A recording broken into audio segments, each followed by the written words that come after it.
الحمد لله رب العالمين والصلاة والسلام على أشرف الأنبياء والمرسلين وعلى آله الطيبين الطاهرين وأصحابه الأكرمين الأفضلين وعلى من تبعهم وأحبهم أجمعين إلى يوم الدين أما بعد فأعوذ بالله من الشيطان الرجيم بسم الله الرحمن الرحيم إنا نحن نزلنا الذكر وإنا له لحافظون صدق الله العظيم وصدق رسوله النبي الكريم ونحن على ذلك لمن الشاهدين والشاكرين والحمد لله رب العالمين. فقد قال الله تبارك وتعالى في شأن حبيبه الكريم إن الله وملائكته يصلون على النبي يا أيها الذين آمنوا صلوا عليه وسلموا تسليما. اللهم صل على سيدنا محمد وعلى آله وصحبه أفضل صلواتك وعدد معلوماتك وبارك وسلم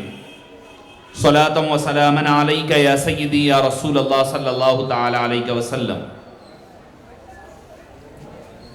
شہنشین پر تشریف فرما نبیر حضور سیدنا بندہ نواز گیسو دراز بلند پرواز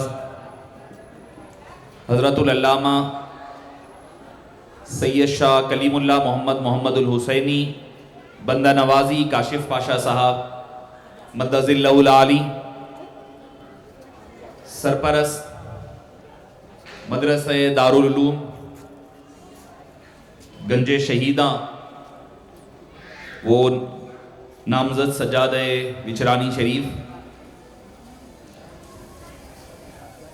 نجیب اہل سنت حضرت العلامہ ڈاکٹر سید احمد غوری نقشبندی صاحب مدظ اللہ العالی نائب شیخ المعقولات جامع نظامیہ حضرت العلامہ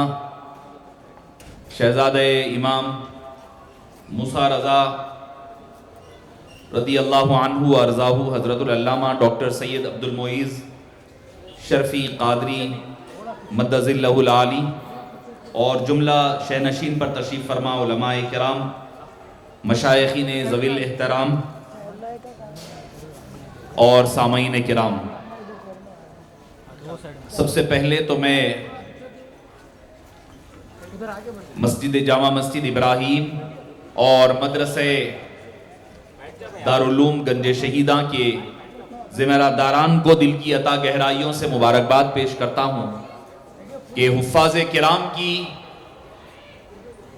تکمیل حفظ قرآن کے موقع پر جلسہ عظمت قرآن کریم وہ ختم نبوت کانفرنس کا انعقاد عمل میں لایا گیا جو کہ وقت کی ایک اہم ترین ضرورت ہے. جیسا کہ ابھی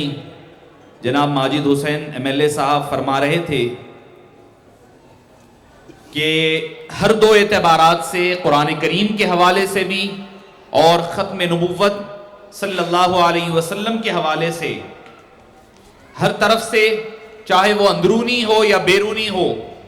فتنے اپنا سر اٹھا رہے ہیں. ان فتنوں کی سرکوبی کے لیے ملت کے ہر فرد کو اس پر آواز اٹھانے اور اقدام کے لیے آگے بڑھنے کی ضرورت ہے.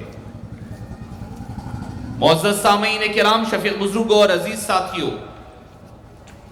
یقیناً یہ بات طے ہے کہ اللہ عز و جل نے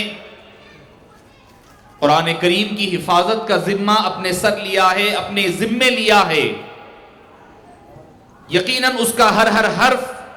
محفوظ ہے، ہر کلمہ محفوظ ہے، ہر قرآن کا پارا، آیت، سورہ، بلکہ آگے بڑھ کر کہوں کہ وہ وقف جو وقف لا یجوز ہے اللہ نے اس وقف کو بھی محفوظ فرمایا ہے. رہتی دنیا تک قرآن کا ہر لمحہ، ہر لفظ محفوظ رکھا گیا، مگر دیکھا یہ جائے گا کہ ہم نے اس کی حفاظت کے لیے اپنے طور پر کیا اقدام اٹھایا ہے اور ہم اس کے کس طور پر حصے دار بنے ہیں، اس چیز کا فیصلہ ہونا ہے. ہر دور میں قرآن کریم کے اوپر کبھی قرآن کریم کے آیات کو لے کر کبھی قرآن کریم کی ترتیب کو لے کر، کبھی قرآن کریم کی تدوین کو لے کر، یا پھر قرآن کریم کے احکام کو لے کر کے وقتاً فوقتاً اس پر انگلیاں اٹھائی گئی۔ کبھی رسم الخط کے بارے میں آپ سنتے ہیں، کوئی کہتا ہے کہ رسم الخط ایسا تھا ویسا تھا، نعوذ باللہ اس میں غلطی ہے۔ اللہ تعالیٰ خود قرآن کی آپ جب پڑھتے ہیں تو پہلے پارے کی دوسری آیت میں فرماتا ہے ذالک الکتاب لا ریب فیہ، وہ کتاب جو لوح محفوظ میں محفوظ ہے، جو تمہارے ہاتھوں میں قرآن کریم ہے،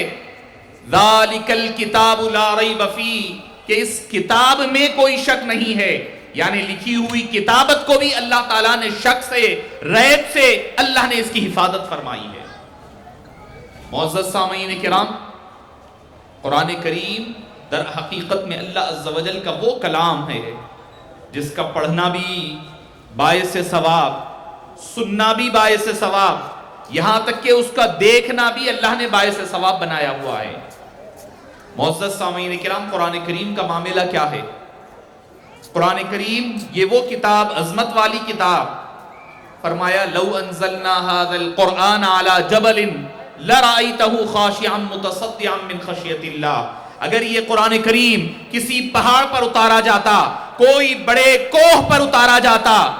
لرأيته خاشعا متصدعا من خشیۃ اللہ، آپ ضرور بضرور دیکھتے کہ اللہ کی خشیت کے مارے یہ ریزہ ریزہ ہوتا، یہ ٹوٹ جایا کرتا، یہ خشیت کے مارے گر جایا کرتا۔ مگر کیا بات ہے، آپ ذرا غور فرمائیے، آپ کے بھی بچے ہوں گے جو آج تکمیل حفظ قرآن کی اس مبارک و مسعود موقع پر ان کی دستار بندی ہوگی۔ کیا بات ہے کہ 5 سال کا بچہ، 8 سال کا بچہ، 10 سال کا بچہ جو قرآن کے بارے میں اللہ فرما رہا ہے، اگر یہ پہاڑ پر اترتا تو ریزہ ریزہ ہو جاتا، وہ قرآن کریم ایک 5 سال کا بچہ کیسے سینے میں محفوظ کیا ہوا ہے، کیسے 10 سال کا بچہ نرم و نازک قلب میں محفوظ کیا ہوا ہے۔ معزز سامعین کرام، اس کی حقیقت کیا ہے، اس کی وجہ کیا ہے؟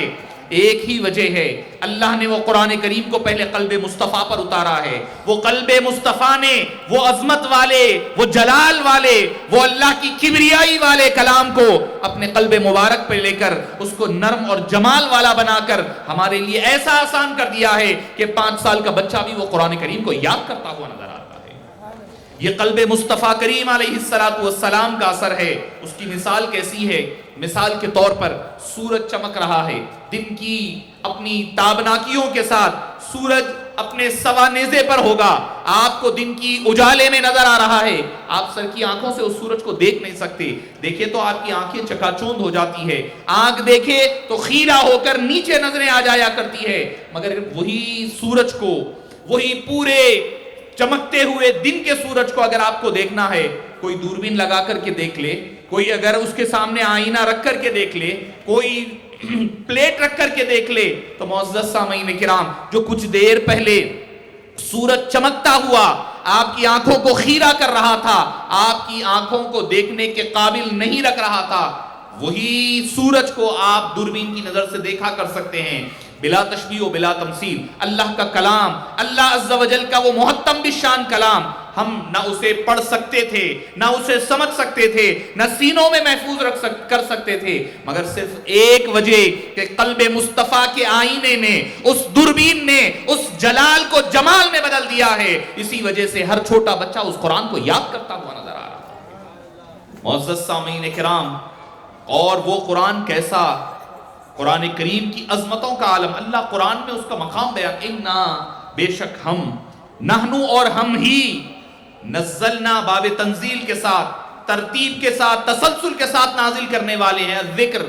معرف علماء کرام تشریف فرما ہے، یہاں یہ حضرات بہتر انداز میں علماء کرام یہ عربی دانی اس کے جو قواعد و ضوابط ہیں یہ بہتر انداز میں سمجھ سکتے ہیں۔ نزلنا الذکر وَإِنَّا، اور ہم ہی، لہو لام کی تاکید کے ساتھ، لحافظون، اس کی حفاظت کرنے والے ہیں۔ اللہ اکبر، اللہ نے کس قدر حفاظت کا ذمہ لیا ہے۔ کبھی جمع کے صیغے کے ساتھ کئی